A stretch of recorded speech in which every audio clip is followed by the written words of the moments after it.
ইসলামের শিক্ষা কেন্দ্র বান্দরবান বর্তমান পরিচালকের স্বেচ্ছাচারিতা, দুর্নীতি ও নিয়ম অর্থ আত্মসাতের কারণে প্রতিষ্ঠানটি ধ্বংসের মুখোমুখি। প্রতিষ্ঠান পুনর্জীবিত করার দাবিতে আয়োজিত সংবাদ সম্মেলন। সম্মানিত সাংবাদিকবৃন্দ, আসসালামু আলাইকুম।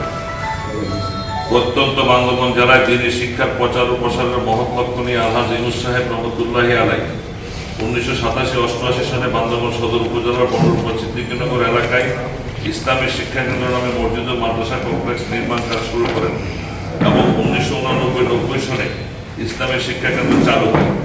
উক্ত দিনী শিক্ষা প্রতিষ্ঠানটি চালু হয় আমরা বান্দরবানের সর্বস্তরের ইসলাম ধর্মাবলম্বী জড়িত হওয়ার সুযোগ পাবে। পরিচালক আলহাজ ইউনূস সাহেব রহমতুল্লাহি সহ তৎকালীন পরিচালনা পর্ষদের সদস্যদের আন্তরিক প্রচেষ্টায় 1992 সাল পর্যন্ত ইসলামী শিক্ষা কেন্দ্র বান্দরবানের বৃহত্তর দিনী শিক্ষা কেন্দ্র হিসেবে পরিচিতি লাভ করে।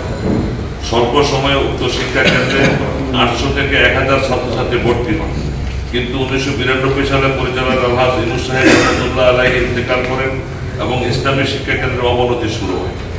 আলহাজ ইউনূস সাহেব রহমতুল্লাহ আলাইহি ইন্তেকাল করার কিছুদিন পর তার পুত্র হুসাইন সাহেব গায়ের জোরে তার পৈতৃক সম্পত্তির মতো ইসলামী শিক্ষা কেন্দ্রের পরিচালকের পদটি দখল করে নেন এবং তার বিশ্বস্ত অনুগত লোকজন নিয়ে নতুন পরিচালনা পর্ষদ গঠন করেন। অতঃপর পরিচালক হুসেন সাহেবের স্বেচ্ছাচারী একগুঁয়ে সিদ্ধান্ত, অদক্ষ পরিচালনা ও শিক্ষা কেন্দ্রের সম্পদ ব্যক্তিগতভাবে আত্মসাৎ করার লালসার শিকার হয়ে ইসলামী শিক্ষা কেন্দ্র বর্তমানে একটি অকার্যকর অচল প্রতিষ্ঠানে পরিণত হয়েছে।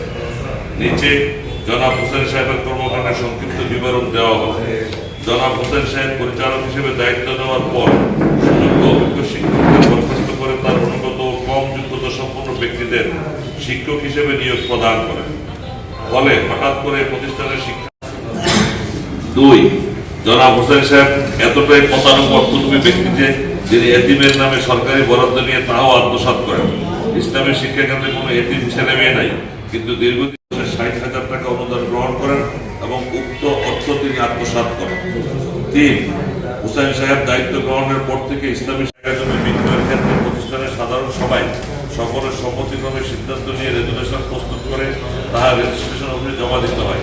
জনাব হুসেন সাহেব সাধারণ সভা না করে এই জনগত লোকজন দিয়ে তার অর্থ আত্মসাতের রাস্তা প্রশস্ত করেন। 4 ইসলামী শিক্ষা কেন্দ্রের মালিকানাধীন বেশ কিছু দোকান ও নিয়মগুলশান এলাকার শ্রমিক হুসেন সাহেব তার সহযোগিতা নিয়ে দীর্ঘদিন যাবৎ আত্মসাৎ করে আসছেন। 6 নিয়মগুলশান এলাকায় ইসলামী শিক্ষা কেন্দ্রের নামে 0.32 একর জমি আছে, যেখানে আগে শ্রমিক ছিল।